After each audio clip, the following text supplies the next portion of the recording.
Supreme court के जज के साथ सीबीआई की बेंच से सवाल ये हो रहा है कि भाई केंद्र में एजेंसियां हैं, सुप्रीम कोर्ट है, इसके बावजूद आखिर दिल्ली हाई कोर्ट के जज की तलाशी या फिर खुलासा क्यों नहीं हो पा रहा है, पुख्ता जांच क्यों नहीं हो पा रहा कि अब तक वो पैसा किसका था, किसने चोरी करवाया, किसने आग लगवाई, ये तमाम अहम सवाल है।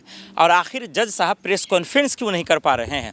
तमाम लोग ये जानना चाह रहे हैं कि वो पैसा था किसका, क्या जज साहब का था, मोदी सरकार के किसी मंत्री का था, किसी नेता का था। ये तमाम अहम सवाल है जो हर आदमी जानना चाह रहा है। वो भी नहीं, असली सच जानना चाह रहा है कि आखिर मामला क्या है।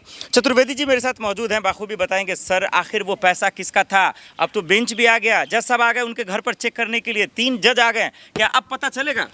अरे भाई यशवंत वर्मा भाग गया है छोड़ करके।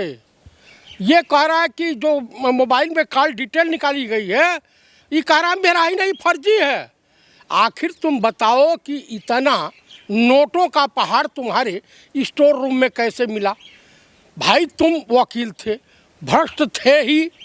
आपको बताऊं कि अभी पब्लिक डोमेन में चल रहा है सोशल मीडिया पर कि कई ऐसे जज हैं जो हनी ट्रैप क्या होता है उसमें फंस गए।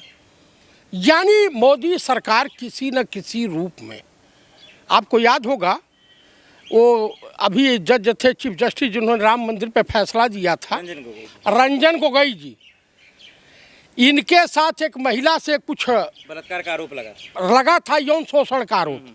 मैं बलात्कार नहीं कह सकता हूँ, यौन शोषण का आरोप लगा था। मोदी सरकार लगाई थी, वो भी हरियाणा की थी, कर्मचारी थी। तो कुल मिलाकर के वो बेचारे कमेटी गठित करते हैं, स्वयं की जांच स्वयं करते हैं और स्वयं को निर्दोष पाते हैं। आज राज्यसभा में है, ठीक है। तो कुल मिला करके देखिए अब धीरे धीरे जब से 2014 से सत्यवादी राजा हरिश्चंद्र की छठी औलाद नरेंद्र दामोदर दास मोदी उर्फ राजा बाबू की सरकार आई है, भाजपा की सरकार आई है, तथा कथित फर्जीवाड़ा हिंदुओं की सरकार आई है, अंधभक्तों की सरकार आई है, तब से न्यायपालिका की इतनी बुरी स्थिति हो गई कि अब जनता का विश्वास न्यायपालिका के ऊपर तो था लेकिन अब उठ गया है। अब कहाँ से सीएं कहाँ से फट रहा, कहाँ सुराग हो रहा, बेचारे chief justice supreme court of India Khanna साहब परेशान है।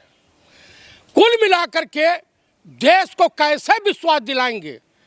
आज स्थिति इस देश की इतनी भयावह हो गई है कि देश का प्रधानमंत्री विगत 11 वर्षों बाद संघ की शरण में नागपुर जा रहा है 30 तारीख को। चलिए भाई, इतना बड़ा स्पीच दे दी, भाषण, वो सुनना नहीं है। पहले ये सबूत क्या है कि जज साहब भाग गए हैं? अपने मन से कुछ भी बक रहे हैं? मैं नहीं बक रहा हूँ, सोशल मीडिया पे चल रहा है, जांच से भाग रहे हैं।